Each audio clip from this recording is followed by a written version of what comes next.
at Radio Free America, and this is Uncle Sam with music and the truth until dawn. Right now, I got a few words for some of our brothers and sisters in the occupied zone. The chair is against the wall. The chair is against the wall. John has a long mustache. John has a long mustache. It's 12 o'clock, Americans, another day closer to victory. And for all of you out there on or behind the lines, this is your song. Welcome everybody to our daily gun show. Come to you live every weeknight at midnight Eastern, and we talk about guns for an hour. This is episode 741, so we've been on the show for a little while. We do themes on the different days. Mondays we talk about behind the scenes, nuts and bolts, how to create content, gun-related content on the internet and offline. We talk about anything that might be interesting or useful for people to be part of this whole thing. On Tuesdays, we talk about the Second Amendment, second day of the week, Second Amendment issues there. On Wednesdays, we lighten it up and talk about entertainment. On Thursdays, we sometimes do training or CCW topics. And then on Fridays, it's the industry or tech. So today's Monday. We'll talk about nuts and bolts. Not very many people around today, so it looks like Ghost is over there and Shadow on the YouTube side. We simulcast the show over on gunchannels.com. Gunchannels.com is a community that was built 5 years ago, 6 years, going on 6 years now. A bunch of people got frustrated with the lack of community or the lack of tools to create community on the existing platforms. So a couple of us, being tech savvy, put our heads together, created some code, threw it on the internet, and since then, lots of people have been using Gun Channels as a place to gather and chat about guns in all different ways. So we broadcast our show over there, or simulcast our show over there. There's a chat room there, and you can join us and be part of the conversation. That's what my efforts online are all about. Encouraging people, empowering people to use the phones that are in your pockets most of the time that are awesome tools. Ben Franklin, the guy who was a big advocate of that First Amendment, would have probably flipped his lid, right, with a phone. And we have the freedom to use the phone and talk about what we want to talk about. We have, I would suggest, the obligation to talk about things that that matter to us, individual freedom and liberty. And when most of the time when we talk about stuff, we're talking about our Second Amendment. So that's what this show's about, is getting the conversation going and helping others to keep that conversation going. And hopefully I've talked enough now to let people know that the show's starting. They like links. We got links over on the Gun Channel side. I see Ghost just jumped over to the Gun Channel side. I'll throw him out a link there. And then we got Dano joining us from the frozen north. So thanks for jumping in. I thought I was going to be doing the show by myself there for a bit. Yeah. No, not at all. I do have to let the audience know that I did not pick out that opening song, and it does make me feel a little bit uncomfortable, but I think I'll get over it. Especially with that. Did you see the beginning of the show, the picture on this show? I didn't see the picture. I love the picture on this show, Dano. So let me see if I can even find it, because it doesn't like to go to it once it's, what do you call it, once the show's going. It's not that weird-looking baby, is it?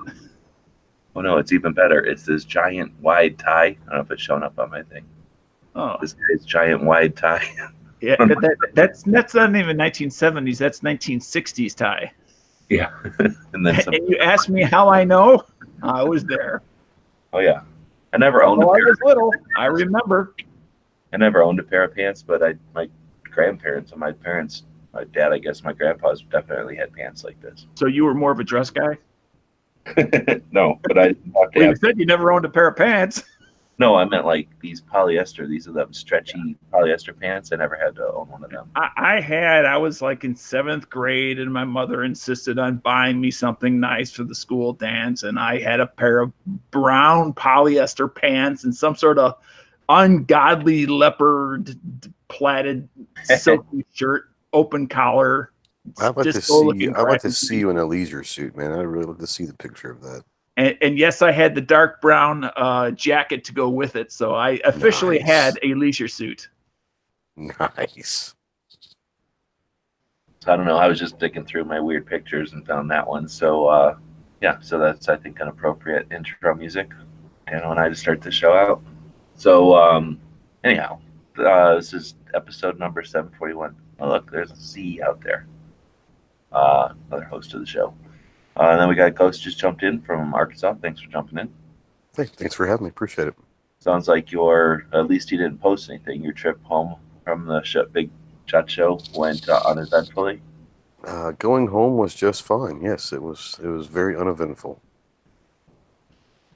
Good. So, Deano, I'm going to leave it up to you. Do we talk about SHOT Show? Or are you sick of hearing about that? Or do you want to talk about that stuff? Well, you guys can if you want to. I'll just watch from the outside because I got nothing to add.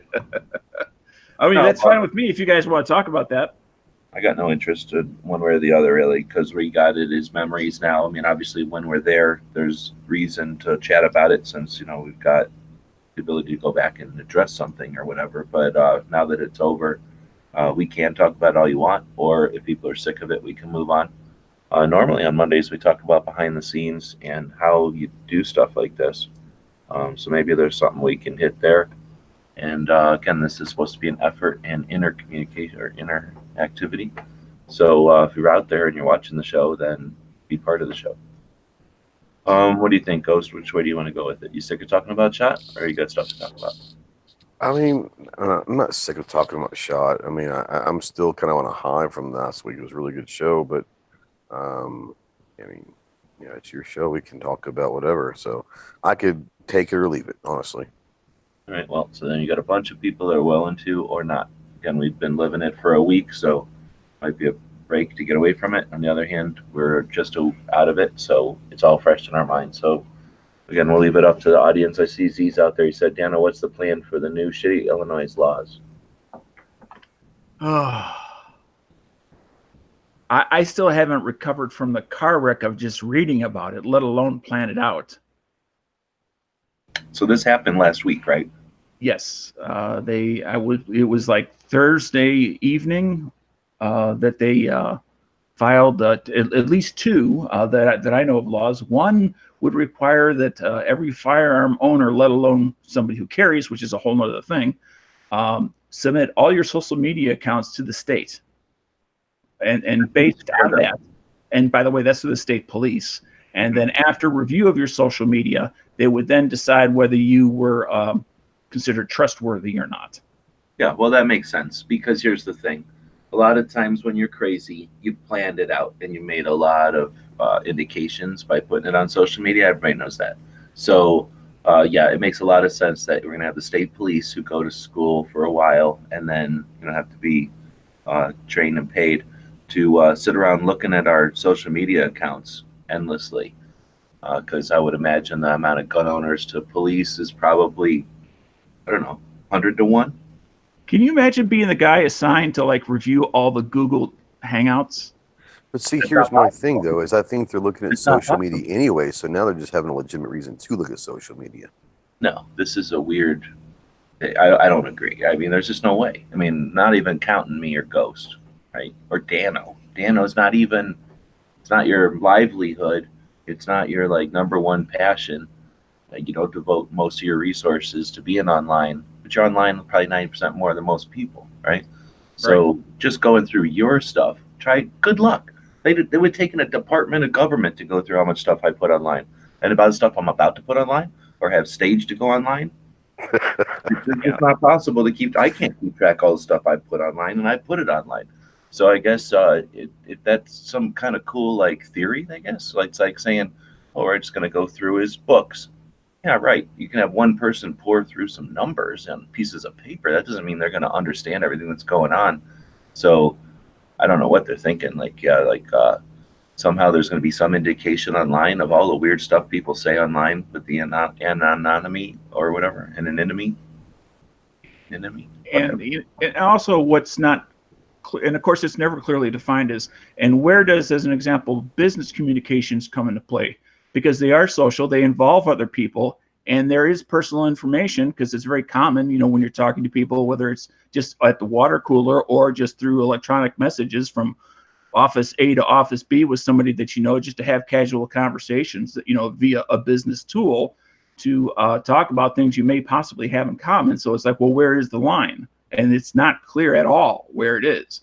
You know, to include email, that's another social tool. Oh, So come on. go through all my hundreds of thousands of spams. Yeah, and then let's not talk about coded or whatever, like little things that you could do to an email to make it non-obvious what you're talking Yeah, about. the You know, wink and nod. the wink wink package, and come on. So Yeah. this is a ridiculous fantasy. Whoever brought it up, they should be laughed out of office. I mean, the gun isn't anywhere near the most dangerous thing we do. Let's say you go down the rat poison aisle in the store. Why shouldn't your social media accounts be checked? What reason do you even have to be going down that aisle if you don't have vermin or pests that you're trying to control? You're going near poison that could be put into a water source and take out an entire elementary school. Like that could take out a whole church. You could take out a whole community organization meeting with a box of rat poison and a box of donuts or something. So it's ridiculous to think that we are somehow safe and then guns are somehow this dangerous thing and that we can save society by putting a line between those that are crazy and guns. I don't know. I guess I'm. Well, the sad thing is I'm sure there's other sponsors of this bill too. So it wasn't just one person thought this was a good idea. This is multiple people that thought this was a good idea. Or they don't see the danger. They think that, oh, this is no big deal. Just government's going to check what your mental state through your posts on public things. That's like suggesting that if we had the resources to send a police officer after everyone who, I don't know, does something weird, eats ketchup on a hot dog or something, you know, like, oh, we'll just send a police after them and follow everything they do for a while. There's no difference. That cop's going to spend 8 hours a day following you around in a car. He's going to spend 8 hours a day trying to read everything you do online. You're still tying up a police officer for every suspect. Ridiculous. Nothing is done that way. It's not even possible. Part of the reason this is done, and of course they always propose things at the beginning of every year because part of it is getting reelected. So they want to put those things out there to their constituents to say that, see, I'm pushing the good fight here. I proposed this new law, even though it never passed. But what makes this different is our entire state has changed. Is the state House of Representatives has for many years been led by the majority has been the Democrats, and our House Senate has been Republicans, and the governorship has gone back and forth between the two parties. Is this year it changed from that structure to where now both the House and the Senate are majority run, and we have a brand new Democratic governor that says he'll be happy to sign any gun control bill that comes to his desk before he ever took office. That's what's put the fuel into the fire, so to speak, for especially whether they're senior or junior congressmen, or not congressmen, but state senators or state House of Representatives people to create these bills and to actually possibly very well get it passed. You know, the sad thing is if it is passed, there are going to have to be some resources that are going to be used to get through the court system. So we're going to have to waste valuable resources and time to challenge this in the court system because that's just stupidity. Right. Well, it is, but that doesn't stop anything because, you know, as an example, like New York State and how people live in the city, how they're trying to take that law to the Supreme Court, or they are taking that law to the Supreme Court, is we have to fight everything, regardless of where it is. Otherwise, it may visit a state near you, including the one you live in. So it's like tennis or something, I guess. I don't know how to play tennis, but I'm guessing you knock the ball around the court and you figure out where the other player is not good at getting to or something, and then once you figure out a sore spot or a part where they can't do a backhand, I don't know, whatever tennis words are, and then you start wailing on that point, right? So that way you figure out, you know, the least percentage chance that guy's got to be able to return the ball or whatever. So if they're throwing stuff out there randomly, that's what it seems like. It can't be a, hey, we figured out the perfect end-all thing. They're just, like you said, the one guy said, we're going to sign anything, throw it at us, and we'll sign it. You know, try me. So they're throwing stuff at them. There's no, can I finish? Oh, I'm sorry. Sure. I thought you were done. what I'm getting at is that we don't get to say like, oh, this is valid, so let's defend against it. This is ridiculous. Let's not bother to defend against it, which I think is what you're saying. But yeah, it's frustrating that you have to go through something that's so silly. But I think that, again, the way you stop it from happening, like them just probing like that, is to bring ultimate consequence down. Like, just make them the laughing stock so that, you buffoon them, right? Like, it's just such a ridiculous suggestion to go through everyone's social media, even if it wasn't guns, even if it was like for drunk driving. Like, come on, seriously, who the hell has? Nobody could go through. You can't go through your own kids' social media. How you expect to go through an individual's when you don't even know what the extent of it could possibly be? Go through all of their social media. It's just a ridiculous concept. And whoever, it's like saying something about Santa Claus. They should be laughed out of office. I know it's easy to say, but that's my. I would love to hear the reaction of the state police when they heard about this. Like, you're going to make us do what? You know? That's a whole department. What are you going to spend? Are you going to hire kids or something? Like, who's going to even? How do you know when someone's on social media now? You can steal everybody's computer and go that way. It's really the only way to do it practically would be to start at their computer and look at what they've looked at. And then how would you know you have all their? What if they got a phone for $50 at the store? They keep that in a drawer in the garage, and that's where they do all their weird stuff online, their violent stuff online. Can I go ahead? All right. What I was going to say is what's titled the assault weapons ban is actually a semi-auto ban. And if you look at the details, and I have looked at the Senate bill in its full text, it's not, although they go through, they talk about the typical black gun features and stuff like that, and then they name a whole bunch, but they talk about features which would also include semi-automatic pistols with capability of having a magazine with 15 or more rounds in it.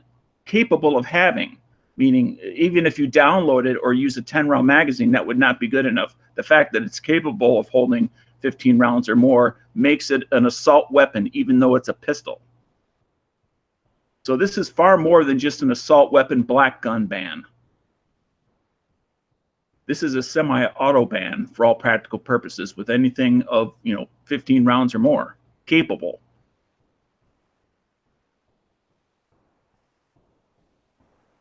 Done. So maybe it's time to just let that happen in Illinois so that we can all use it as an example. Hey, don't let this happen to your state. You okay with that, Dano? They can take them on for the team. Well, and what I'm concerned about is because of the change in the last year politically of the state is they've created the perfect storm between they finally got full control, and now with the political winds just nationally up against us, they've combined those two things, I guess it's not a trifecta, it's a bifecta, I guess, but into the perfect storm to do what they want to us. Mr. Chairman, I request an answer from the gentleman from Illinois. He did not answer your question. Is he willing to take one for the team? No.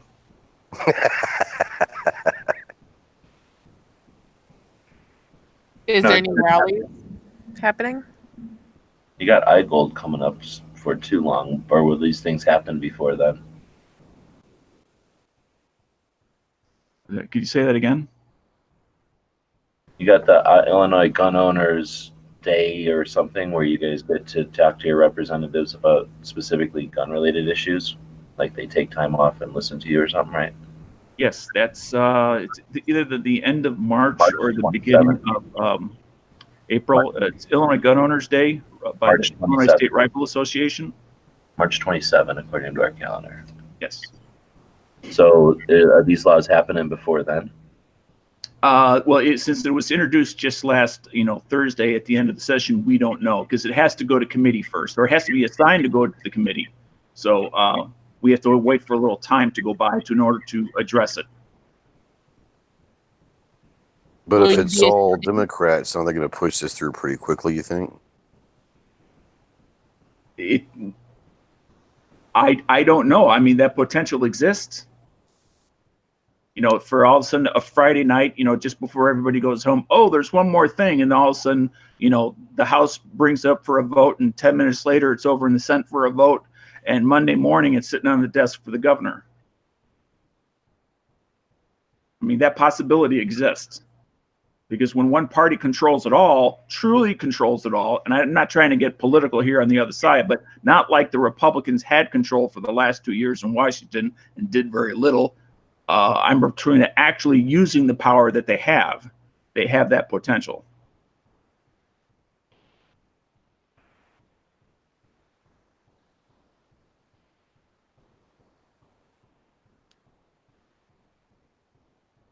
Sorry, I've been reading the chat over there. So you're the one that brought up the topic, right? What can you do about it? Do you think there's going to be like a bunch of attention given to repelling these, or do you think they're just ridiculous and they're going to, well, the one is ridiculous and just going to not? Well, you know, I certainly hope that we can regain the wave of support that we had back in, I forget if it was 2013 or 2014, where we actually had on the I'd Gold Day, we had well over 5,000 people join us down in Springfield, you know, to go see our legislators, both representatives and senators. Imagine 5,000 people, not just marching, but then coming into your building to see you. That's what we as gun owners do once a year. And what we have to depend on is a motivated, interested citizenry. And if we do, I think we have the potential of putting this back. If we don't, then it's going to be lost. I know, you know, something this crazy has come up lately, or is this, in other words, this part of a whole bunch of stuff that's happened, or a couple of things that have happened, or is this out of nowhere? Well, again, the control of our state system by only one party, that's brand new. To have all houses and the governor completely aligned in one party and unified in an anti-gun position. They're not just Democrats, they're all saying, we hate guns. The majority in the Senate, the majority in the House, and the governor.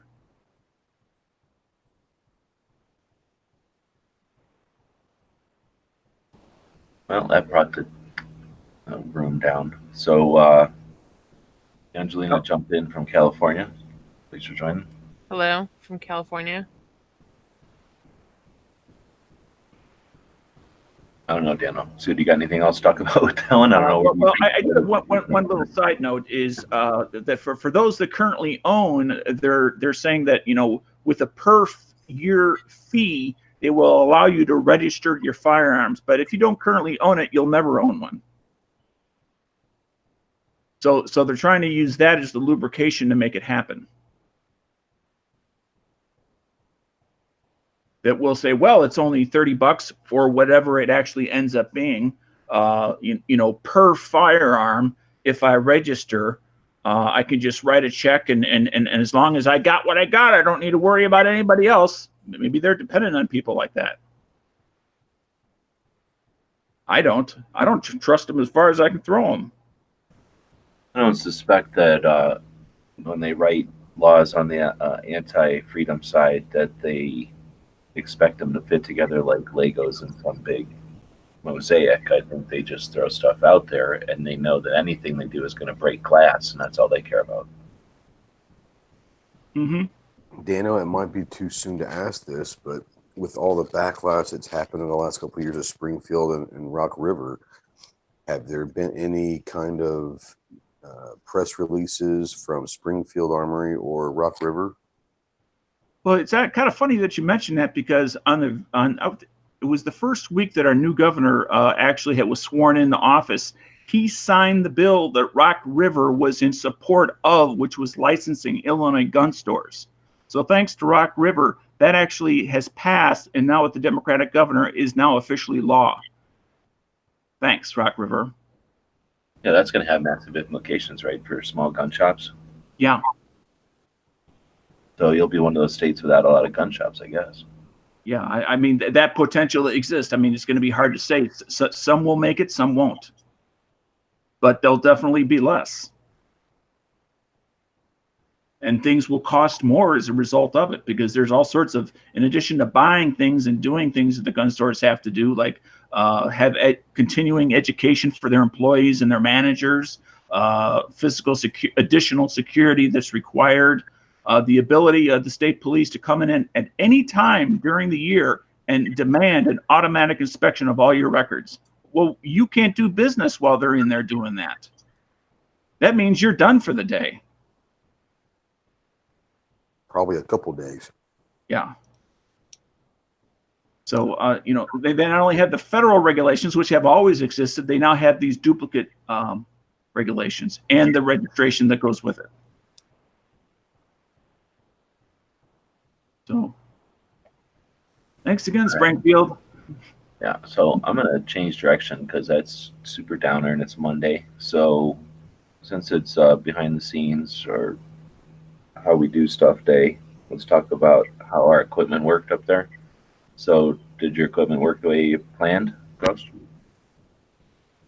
Yeah, I was very pleased with my equipment. So yeah, it was.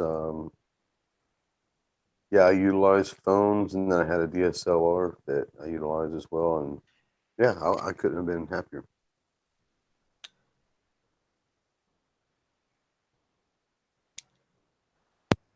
There you I was go. watching the video you made with Moss from Black Guns Matter, and I saw that little rig that you were holding. Hold on.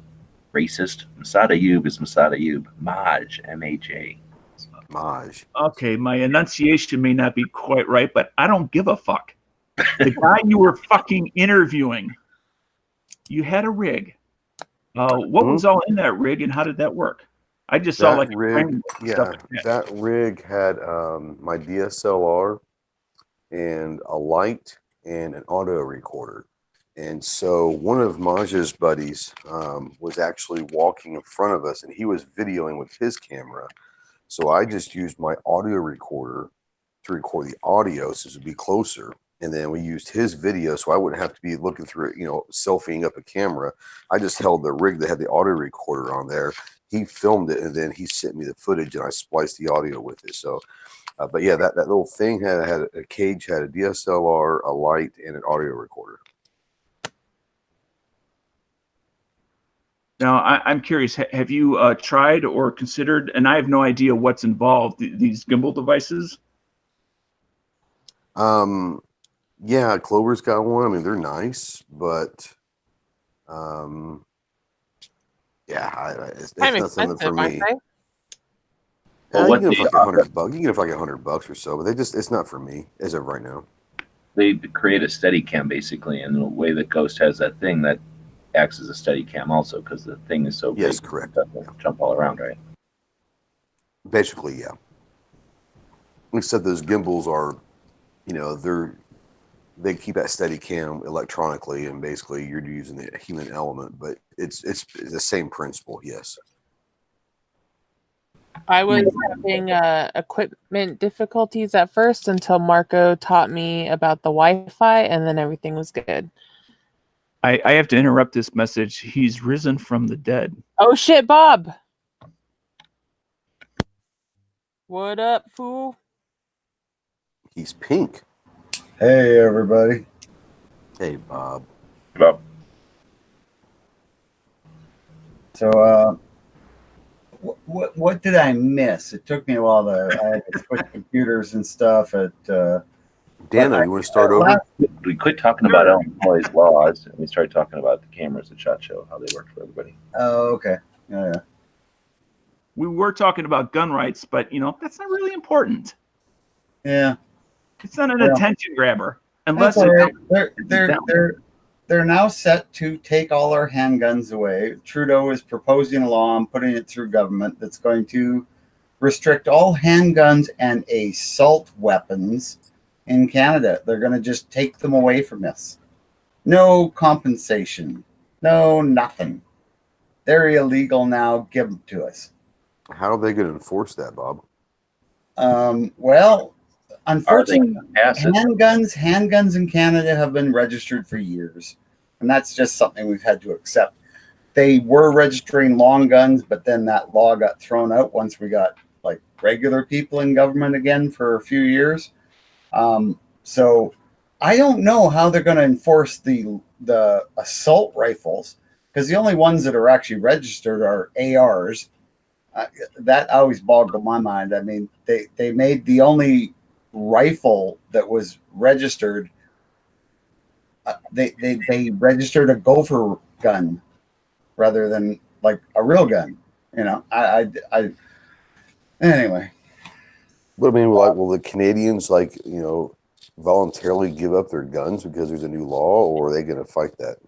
Handguns, probably they will. They're probably not going to get a whole lot of assault rifles turned in. People are going to go, I don't know, I sold it years ago.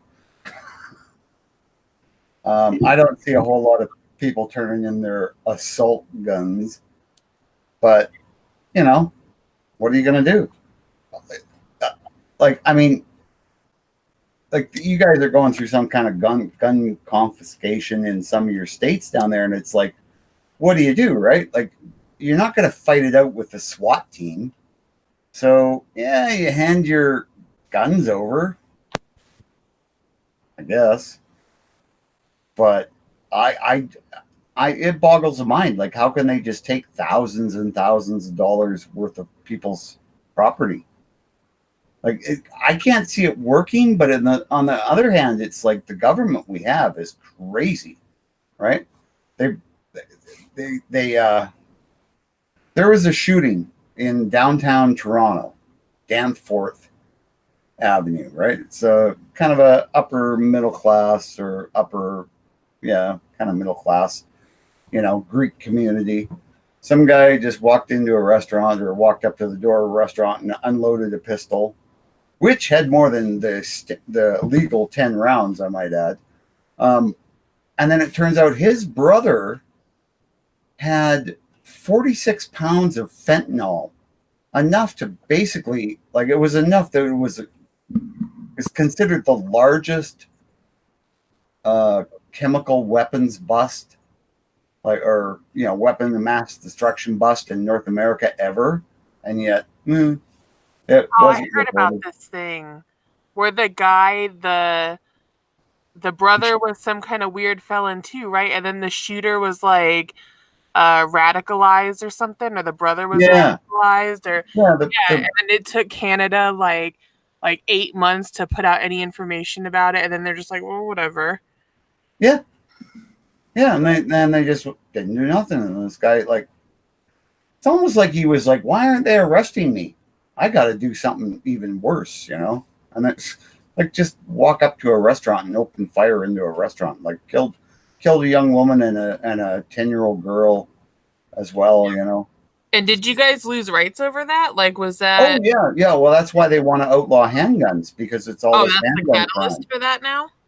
Well, it was that, and there was a bunch of gangbangers shooting up neighborhoods in Toronto, and none of those guns were legal. Right. Like, none of them were. The legal firearm owners are the ones that suffer for the illegal criminals. Right. They have a trade, like, in Toronto and Ontario, the big cities, right? And drugs come from Canada because apparently they can sneak them in through Jamaica ports and stuff like that here easier. So drugs come in from Canada and guns come in from America, right? It's a trade. And then you get these guys, and they're inner city gangbanger types, and they're running around carrying 9mm and whatever they want to carry, and they don't have any magazine restrictions, and they don't carry laws or anything like that. But so is Trudeau going to try to build a wall to keep our guns out of Canada? Oh no, because that would restrict. Because we're getting 40 or to 50,000 refugees coming through America into Canada every year. Like, most of the hotels in Toronto are full of people who came across the border from New York and said, "We're refugees." Oh, really? Oh yeah. Oh shit. And because of Trump? Well, yeah, apparently because they're scared of Trump. Oh, and Trudeau, they're able to stay because they're refugees? Yeah. Well, Trudeau welcomed them. He sent out a tweet saying when Trump said we're going to block refugees, Trudeau sent out a tweet saying we welcome everybody here. So all these people started crossing into Canada. And I want to thank you personally for that. Yeah, thanks a lot. Yeah. And I'm just like, I'm there going, can't we at least put up a barbed wire fence, just anything? Yeah. Instead, you know what the Canadian government did? There was a creek they had to cross. They built a bridge so the refugees wouldn't get their feet wet. Oh, that's nice. Yeah. That sounds pretty polite to me. I never realized our welfare system sucked enough that people would leave the United States to go to Canada. I'm not kidding you, man. It's like 40,000 a year so far. And they really want socialism. It's like hundreds a day. Like, you know how you guys have that border and you got the fence up and there's all these Mexicans trying to cross the fence? We've got a bridge and RCMP officers that help them and take their luggage. Oh, nice. Yeah. I saw a video of what you're referring to, and it blew my mind. I thought, that can't be a border cop, can it? That can't be a policeman, can it? And it is. He's carrying their suitcase. Yeah. But if I'm trying to get back into Canada, coming from America, back to Canada, my country, it takes me 45 minutes because I got to search my whole trailer. Well, do they carry Charlie across for you? No. Although I did let him poop in their backyard. Oh, nice. Yeah. Well, he had to poop, and I didn't have a bag with me, and they were searching my trailer, and I wasn't allowed to be in there while they searched it. I got a question for you, Bob. Mm. This is going to be a funny question. It's not a serious question, but my favorite TV show that I found is called Letterkenny. Is that up there? It's a hilarious show. Is that like a real town in Ontario? It's an exaggeration of a real town in Ontario. But yeah, there's that, like, I can watch that show and go, I knew that guy. I knew that guy. Right. I knew that It's girl. A great show, but I didn't know if there was an actual town called Letterkenny or not. It's kind of like the Trailer Park Boys, or there was another one called there's another TV show. I don't think you guys ever got it down there, but it was about this gas station in Saskatchewan in this little town, and it was absolutely hilarious. It had Brett Butt. I mean, the guy's name was Brett Butt, and he's a comedian, and it was his show. But anyway, Corner Gas, I think it was called. But it was really funny too. And it was exactly the same. It's an exaggeration of small town life. But yeah, all those people are real.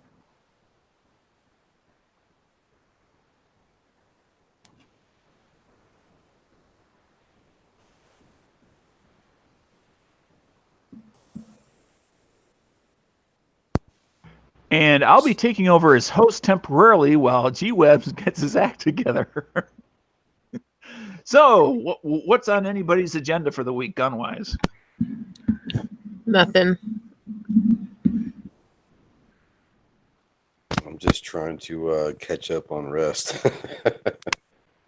I'm assuming it's going to be a few days to a week or so until you actually get and dig it in there and actually putting stuff together. I mean, I've already started putting some stuff together, mostly like the interviews and stuff like that. But yeah, it's going to take a while, and I can't say that I'm the most motivated to get jumping into that right now. I heard something earlier today on Hank Strange's show, and I'm not sure if it was just a spoof or whether it was a real deal in regards to Kevin Dixie and having his gun. Is he having a gun made or something? He's got two of them made. Yeah, he got basically they're both HKs. One was a VP9, and the other one I can't remember what the other one was, but they're basically like VP9s, custom paint jobs, and an enforced light on there. But that's it. They're just normal guns, but the cases themselves are. One of them is based around the Tulsa bombings from 1921, and the other one is about Harriet Tubman and the Underground Railroad. So the cases themselves are telling a story about civil rights and stuff. So they're pretty cool. Oh, so he had these made for him. They did not make them for him. Well, I mean, they were made for him. It's his quote unquote what he called his signature line. But I mean, they're just two guns that were made, and Enforce put a light on both of them, and so he unveiled them at the Enforce booth. I mean, they're pretty cool guns. So is when they say in his line, I'm just a little bit confused. Is he gonna get an FFL, or is he selling them through somebody else? No, I don't think they're going to be a production line of guns. I think they were just a couple custom guns that he had they made for himself. him. Correct. That look really nice. Yeah, they're really nice. Well, they're not made for him, but it's like in a design, and like goes to saying like the cases where the foam is all laser etched, I guess you could say, like laser carved into kind of art, I guess you'd say, but like meaningful. Yeah, that's a good way of saying like, quotes and images and stuff. So it can be reproduced. It's not like just made one for Kevin and he's shown it to people. It's like you can buy that from. It's an H&K gun, but then you buy it from whatever the shop is that facilitates all the different. Customized it for him. Yeah, exactly. But then like done to that pattern or to that spec, so that it can be bought by anybody who wants to buy one. So who do you get the customization through? I don't know. I can't remember honestly. Okay, yeah, I'm sure a lot of it's a blur. Most of it was, yeah. Well, I know it was HK as a VP9, and then the Enforce put their light on and all that. But I don't remember who did the actual work. I can find out for you, but I don't remember. Okay. Yeah, because they just said it at the very end of the show, and they didn't put any meat on the bone. So it's like, well, what are they talking about? Well, they're probably setting up. They'll probably have Katie on the show in the next couple sometime this week to talk about it. That's probably what they're trying to do is just set that show up. They didn't say exactly when. They said, oh, yeah, Kevin Dixie will be on the show in the upcoming future, and we'll talk about his guns. And I'm like, what do you mean his guns? And they didn't say anything more as if we all knew what that meant. Yeah, it was Wednesday, I think. Now we're talking about it, so it got the word out about it. Yeah, exactly. And I think it was Wednesday. It was Wednesday at 1:00 is when he revealed it down there in the basement at the Enforce booth. And there's a bunch of people there that took up that whole aisle. So I'm sure Enforce was very pleased at the turnout because they had everybody there at their booth taking pictures. So pretty good marketing ploy. Oh well, that's who's distributing it, right? Enforce, the light company. They facilitated that thing. Right, but yeah, I don't know who did the artwork. Or anything like that as far as that custom level of the work of the gun. Like anodizing, other things I'm sure you had done. Seven is saying had Domino's make a custom pizza for him. I think it's the same kind of thing, right? It's like having your own signature like setup, like on pineapples and sausage or something. Yeah, I just was confused because it sounded for a 3 seconds like there was a line like for sale sort of a thing, like, oh, I can get it's not called like the HKKD or anything like that. No, it's not like that. Like what's that Glock that has a name to it? Well, it's not like a Tallow edition where there's 100. I don't think, is there? It's like if you want this, just order one, and it'll always be. I think so. I think that was more of the gist. Is they unveiled it, saying these are now available. You can get them, but it's not like they're mass producing them and saying they're for sale. It's just you're gonna have to find them and call and say, "Hey, I want that." Almost like a commemorative thing, like, "Oh, I want that Henry Leverack, but I want it with this engraving package or this design." Yeah, package. Exactly. Or like whatever that one wasn't there a truck that had like a Harley Davidson package on it where they put the Harley Davidson emblems on it and stuff. Man, don't get me a line.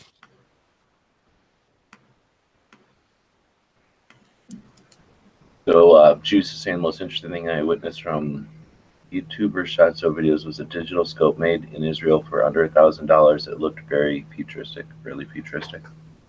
I didn't see that. I got a question for the 3 people here that have been to SHOT Show. I tend to be overly practical to an extreme. Do you mean 4? Because Bob's been to SHOT Show like many times. Well, I mean this year. I mean, he if he hasn't, I guess Ghost is not going to participate. Anyway, my question is for somebody that is extremely practical, did you see anything at SHOT Show that an extremely practical person would possibly be interested in? Angela, go. Angelina? Oh yeah, Angelina, go. Okay, so I saw I'll start singing. and I heard that song today, by the way. But anyway, I saw this thing from Zippo. It was a rechargeable hand warmer, and I have a total boner over it, and I think it's the coolest thing ever. And yeah, I think it's practical if you like, because I have one of the ones that are, Was it smaller? Kind of. Those have been around for a while. Yeah, but these ones where you light a fire in it and you put lighter fluid, that's like bad idea, dude. So that thing was like super cool because it was rechargeable. It's electric. Cool. Yeah, it's electric. Oh, that's the big difference. Okay. Yeah, so I thought, wow, that's really cool. Like this is really whatever century that we're in now. And I liked it. I mean, I don't know why I thought it was so awesome, but I really liked it. What did they have the MSRP out? They probably did, but I didn't look and I didn't ask. I kind of just like was on my way to meet up with somebody and I was like, oh, what's this? And I handled it and adored it. And then I was on my way. And you thought, wait, I don't live in the North. Why would I want this? I mean, it gets cold in Southern California. Oh, come on. It does. Pshaw. Pshaw.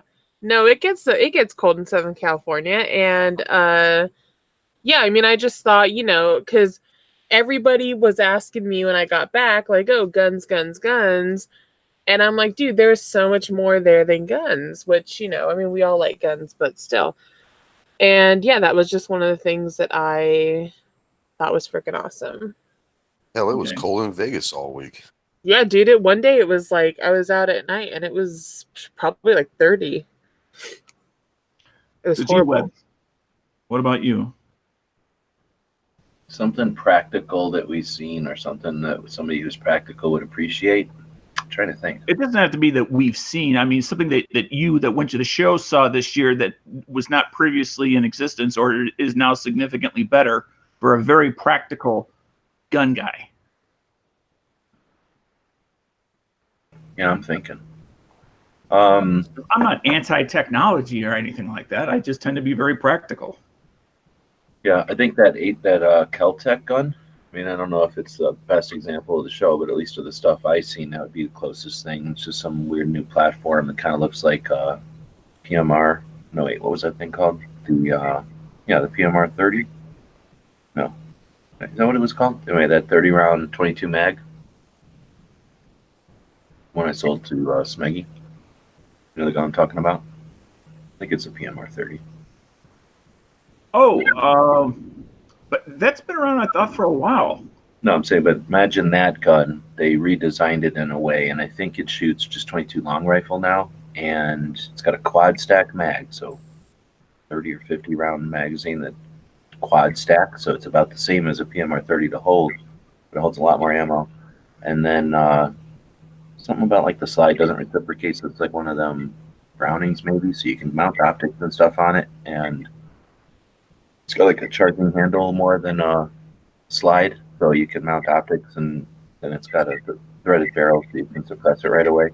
So it's really just a little platform to deal with either shooting fast or shooting in, you kind of modify it to how you want to shoot it, but it's more of like a new platform, and that might be practical because you're not buying a gun and modifying it. It is a platform that's already designed to be modular, so that you've already got accessories that you want to put on it. It's ready. Doesn't need to become ready. Did you have a chance to see the magazine? Because I'd be interested to see, how they, with that many rounds, how they were to reduce the chance of getting rim interference between the rounds. Yeah, it's a clear magazine, so you can see everything, but there's nothing like obvious. It was like, oh, here's a new, and it just looked like a magazine. So I don't know how they did it. They did it, I guess. I'm assuming. I don't know if you could even shoot it. Was Keltec out there to shoot at the media day? I don't remember seeing them. If they were, I didn't see them. They had I that think they were because Sarge was going on about that new Keltex, and he shot it, so they must have been. Yeah, exactly. So I just don't know where they were, but I don't know if they had that gun. I just saw a video of it, and I went by there to look at it, and I'm like, oh yeah, it's kind of interesting. Like, you know, the design following demand rather than nobody said, hey, let's build a gun that holds a lot of ammo and it has no reciprocating slide, you know, with a threaded barrel. That was, you know, based on what people are doing with their guns. So does that make it practical? I don't know. It's the one you brought up, so that's good enough. Ghost, did you happen to hear the question? Something that's practical. Yeah, for somebody that's very practical, but not afraid necessarily of technology, but just it is an extreme pragmatic. I say pragmaticist. I can't say that word. Yeah, there was a thing Wednesday at the pop-up review on the 5th floor. And I think that I want to say it's called Cheaters with a Z. Cheaters with a Z. And basically what it is they've patented a, I mean, it's a piece of plastic that's got rounds, ammunition loaded into them, but they're disposable. But it's there to help people load magazines that may not have the strength to do it themselves. And it's a little gizmo that you can load your magazine with, and it comes in a piece of plastic thing, and you just throw it away. And it costs like $17 for 50 rounds already preloaded in these things, but it just helps you load the magazines. It's not like a speed loader. It's kind of a weird thing, but it was pretty innovative because I just thought, you know, for people that might have, you know, weak hands or thumbs or whatever, it's a way to load your magazines, but you're basically buying 50 rounds with already loaded into these things. So it was kind of cool. I appreciate what they were trying to do. Yeah, the handicap market is definitely a niche market, and definitely, you know, I think underserved. But yeah, I think it's great when companies come out with things that can help get more shooters out there in general, let alone what I'll call one of the underserved groups. And handicapped people are definitely one of those groups. Well, yeah, if you sit there and say that the only reason why I can't go, I don't go to the range very much is it's hard for me to load my magazines, and then there's a product that actually allows you to do that, that hopefully will entice you to get to the range more. So, I mean, I appreciate what they were trying to do for sure. Yeah. Okay. And just keep an old guy going to the range. Exactly. For sure. 100%. Exactly. Yeah. Or somebody who's got, you know, doesn't have all their digits, you know, or what, you know. Well, they were saying that they had a guy who had Parkinson's come by and demo it, and he was shaking, but he could load his magazine with this gadget. So, I mean, there's all sorts of different things you could do with it, I guess. You know, back in the days, they would bind the girls' feet so that their hands would come out all warped. Or, I mean, their feet would come out all warped.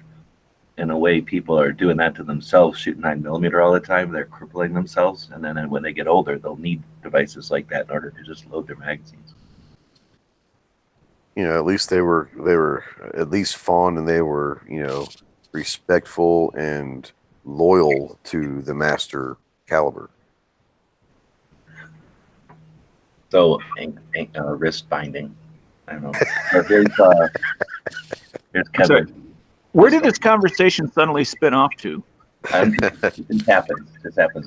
So here's Kevin's Facebook. You can see the screen down. It's on Instagram.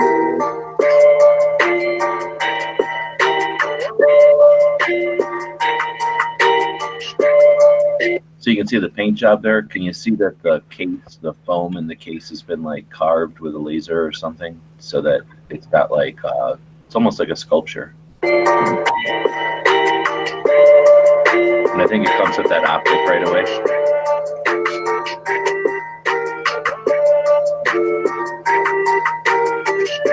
See that?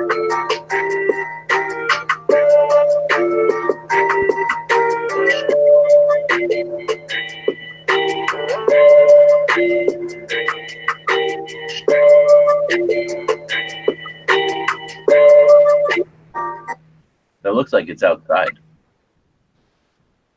Yeah. It does, yeah, sure does. So anyway, that's the deal. It's like a commemorative or like a special edition in the, that you're not just buying a commodity HK Right. with slide or something. It's a bunch of effort, and I think we got some pictures here as well. Right.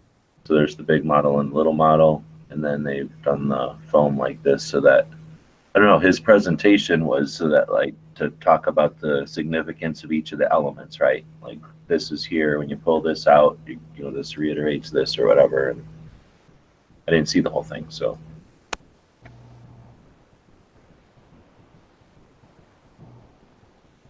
There you go.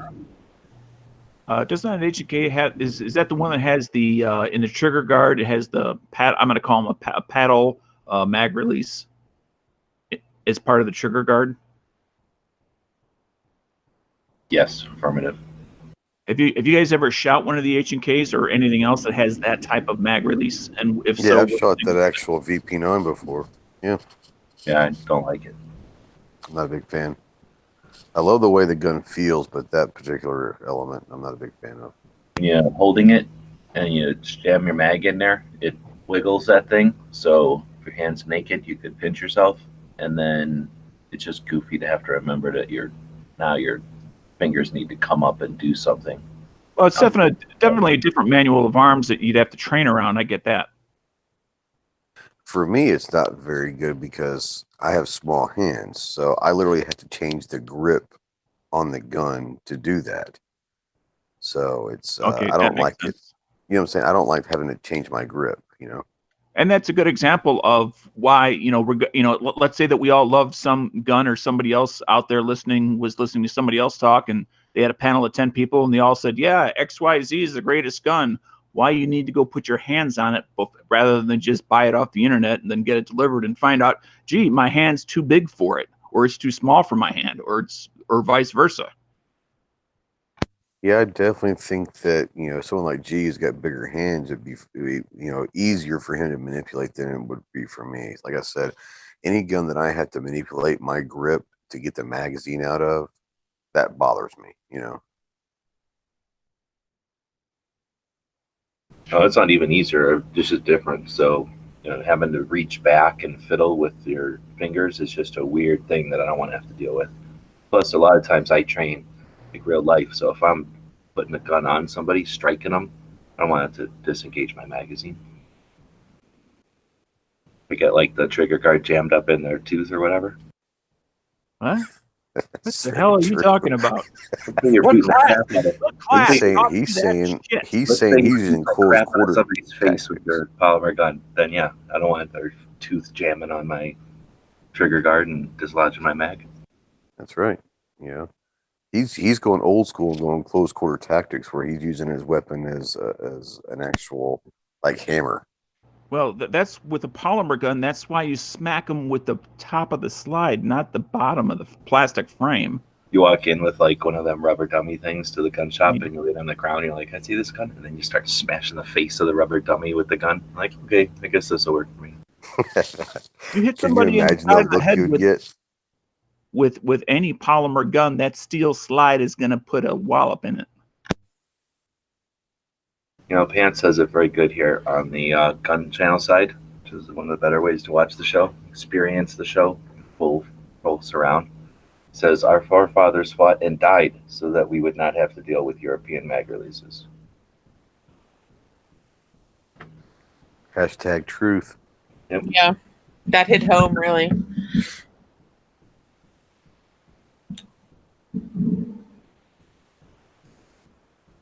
Pink is out there. Throw him a link. We have a gun shop of the day. But you got one? I don't got one. Do you got one? Hey, Angelina, let's do the one from Vegas that you went to. Oh yeah, we could do that one. What? Go ahead. It's Ventura Munitions, and I went to that one on my way out of town to check it out.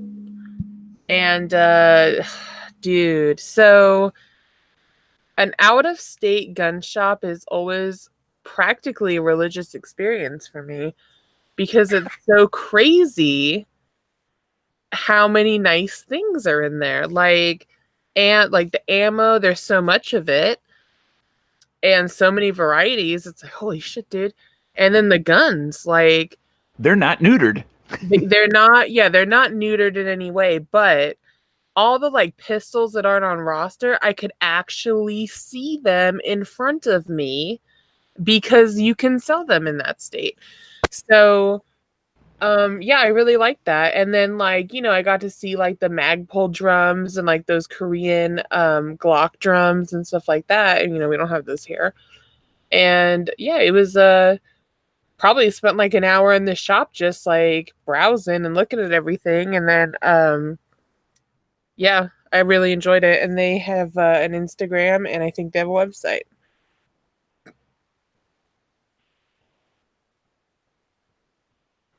And where is it at? It's in Las Vegas. Like, where in Las Vegas, do you mean? Yeah. Let me see. It's kind of on the way out, like towards the Vegas sign. And pull it up on a map. So are you telling me that you visited a Vegas gun shop that G has yet to visit? I haven't been to all of them. Oh, I found a secret one then. There's a lot of them there. Plus, I don't go to any ones that are bad. Let me do a screen share. And I think they do their own ammo. So, yeah. This is them. Ventura Munitions. And Tell me why they called it the Editions. I mean, I wonder why they called it Ventura, because like I live in Ventura County. It's got to be a name or something. Last name, maybe? Yeah, maybe. Like Ace. Jesse Ventura? Oh, yeah. Ace Ventura. So this is where they're located here, Valley View Boulevard. Do they have an about page? Might clear it up. Oh, yeah, actually right here, Dano. Good thinking.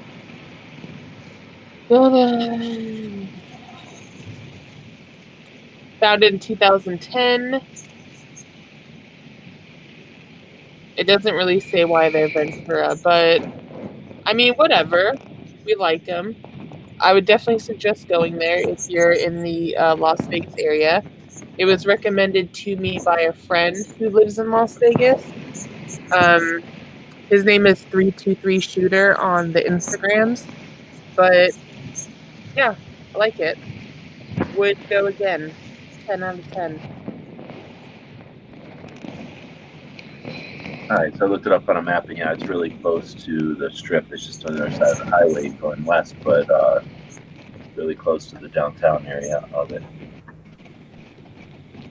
Let's see. So that was our shop of the day, but be out there. Cisco asked me if I've been to the Accuracy Gun Shop.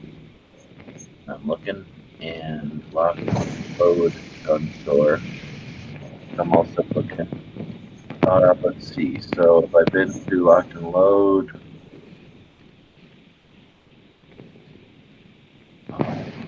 no. Oh wait, no, wait, maybe I have. No, I haven't.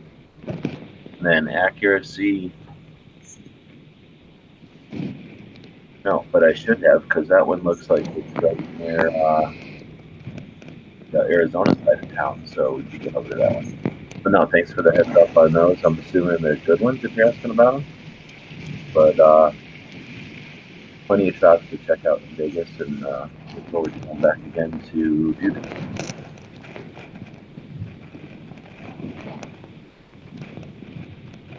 All right, well, so Pink's in here. Thanks for joining. Yep. You were saying something out there about something, and that's when I seen you were out there. What were we talking about? I said the joke. I can see you're far from home. Oh yeah, you said yeah.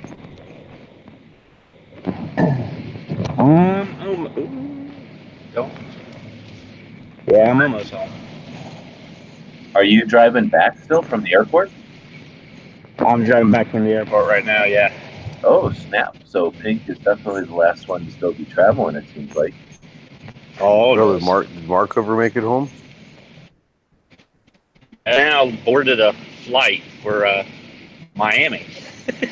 Oh, snap. When was that? When I was probably about 5 minutes ago, he texted me. Yeah, Oh, then so he's still traveling then. yeah. Isn't he supposed to catch his flight to DC like in the morning, like 6 in the morning? He was supposed to Sunday. Yeah, airport Sunday, and I was going around visiting a couple more places that I wanted to stop at in Vegas before I flew home, and got a call from him. Said he got bumped again, and to the airport to pick him up. His bags have been in DC since Sunday, probably. So, Well, so you broke up a little bit there, but you were saying some places you wanted to see in Vegas. Were those gun things or something else? no, it was something else. And then it was probably about 2 hours after I dropped him off. He called me and said that he got bumped off his flight, and I had to go back to the airport and pick him up. Isn't he playing standby? Yeah. Well, like standby to standby. Like the actual people who bought tickets are standby, and then if there's room after that, then there's like Marco. Right, but he's not. He's not. Right. He didn't get bumped off a flight he paid for. Correct. But that's the way to fly, right? Right. Yep. As long as you don't have to be there at a certain time, yes. Yeah, he was supposed to fly O'Hara, but you guys are getting hit by a snowstorm again, right? Oh yeah. So he decided to fly south and then try to go north. All right, so we got a question on the YouTube side to change course a little bit, direction. Guy is saying, if patriots come to fight confiscation, is it really fair other states have to bail out other Americans? What was that? That was a question. If patriots come to fight confiscation, is it really fair other states have to bail out other Americans? I don't know what that means. He's saying, he's probably asking if it's fair that free states have to go and bail out communist states. That's what we should be doing. We should be helping the states that are getting infringed on. I would say it depends on what philosophy you think the antis are using. Are they using a divide and conquer philosophy? If that is the case, then yes, you should.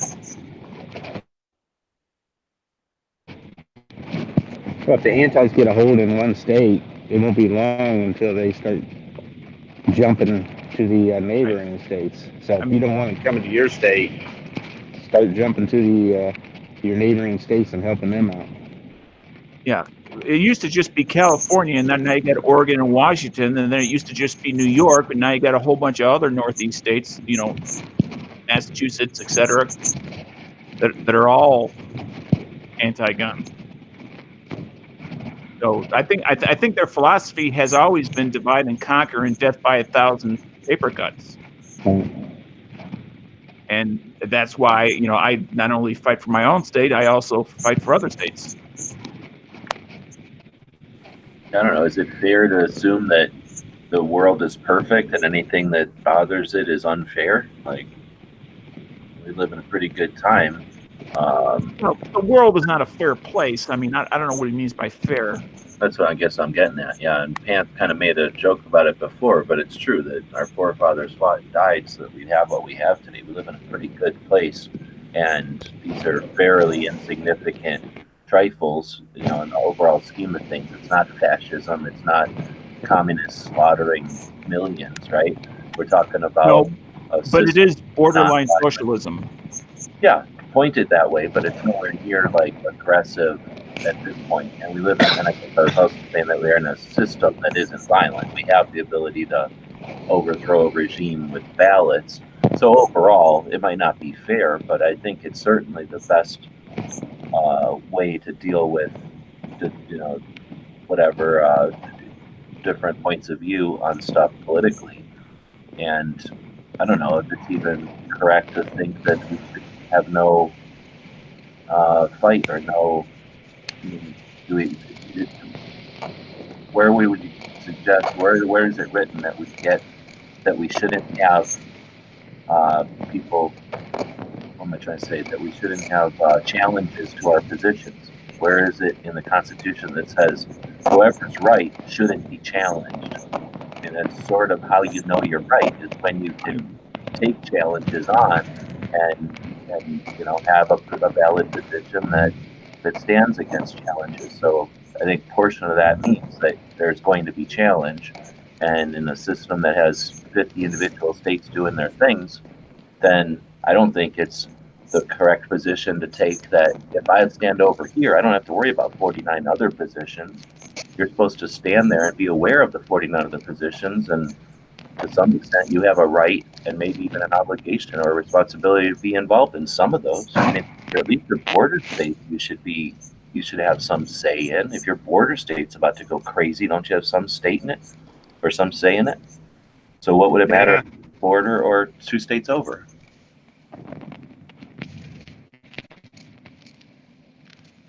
Right now, shutting up. But so I guess I'm challenging the whole fair concept. I mean, where does the concept say life's supposed to be fair, and if it isn't, it's their fault?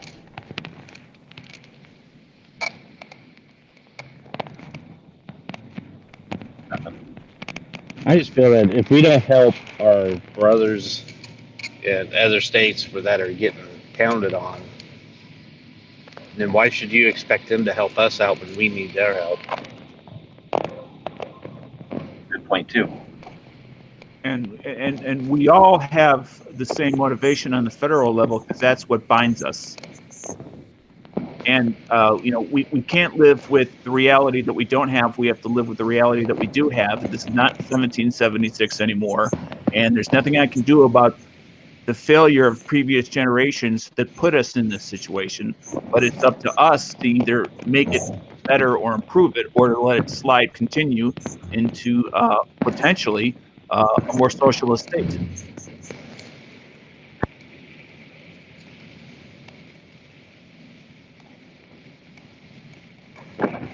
Then he said, we did bail out the UK in World War II and South Korea. I guess we care about liberty too much. I don't know. I don't think we bailed out the UK. We were. It was a preventative we weren't war. even in the.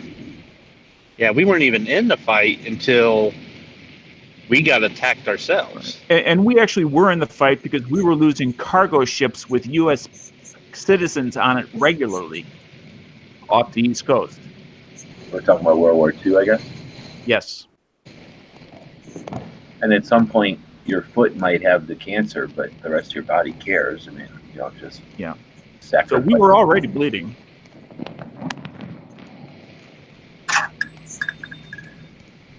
Right. Oh, that's probably Coach saying he dropped out. So I guess we've been going for a while, just kind of slopping all around tonight, and not really talking about behind the scenes too much. We talked about it a little bit, I guess, with cameras and things. Talked about a gun shop. That's one of the reasons we do the show on a daily basis, so we can feature a gun shop every day. You can always take advantage of our email address, dailygunshow@gmail.com, and suggest gun shops for looking at each day. And thanks to the people who joined in the conversation out there on the Gun Channel side and over on the YouTube side. And I guess we'll wrap it up at some point here. Anything coming up with anybody wants to chat about anything? Or mention anything before we leave? Nope. I will have more pictures and everything posting here in the near future. I just didn't want to overload the feed and everything. Right on. Well, thanks again for 10 and Shot, basically almost exclusively to take pictures for people on gun channels who request them. done that out for, was your third year? Yeah, third year. So that's pretty cool, and a neat kind of way to make SHOT Show more interactive, and hopefully seem like you still had fun, enjoyed yourself there, and looks like you got home pretty safely. That's good. And I'm trying. Angelina went to the show, and sounds like you had a good show. Yeah, it went really good.